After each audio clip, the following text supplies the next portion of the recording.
ఎవరో మీ నాయన దండిగా టపాసు తెచ్చినట్టుకున్నాడా ఏంట్రా చూద్దామా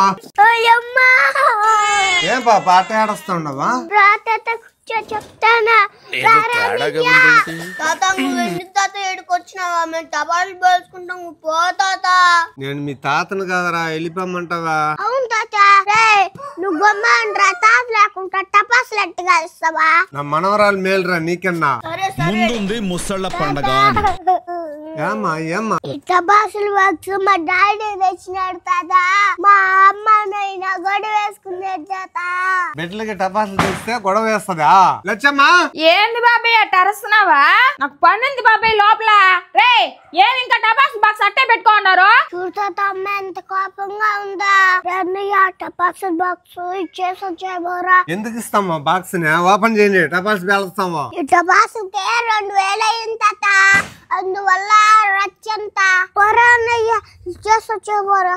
పాపా ఇప్పుడు మన టపాసులో ఇంకా మనకి ఊరు తీసుకొచ్చేవాళ్ళు ఇచ్చేవాళ్ళు లేరు పోరా.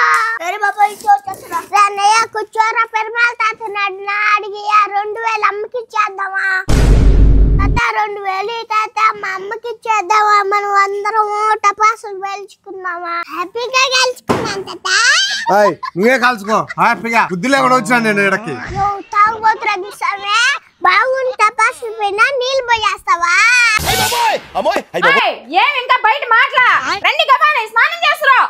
గొమ్మ నువ్వు ఇంట్లోకి పోమా. డాడీ ఇప్పుడే 2000 ఖర్చు పెట్టినాడు టపాసులకి.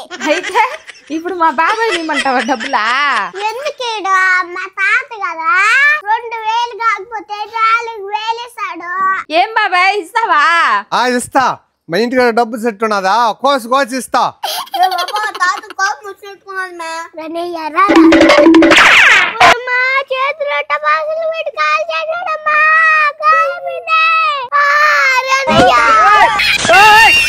ఎందుకు మేము లేనిపోయినట్టు చెప్తున్నావా? 2000 ఇకపోతే రోడ్డంతా బొల్లాడేస్తా. అమ్మా ఇది అన్నంత పని చేస్తుంది. 2000 అడిగింది. ఇంట్లో ఖర్చు కూడా లేకుండా పోయింది నీ వల్ల. 2000 తీసుకునేసా 2 మిరకాయలు టపాస్ అంట. టపాసులు జాగ్రత్తగా కాల్చండి. పిల్లలు టపాసులకి దూరంగా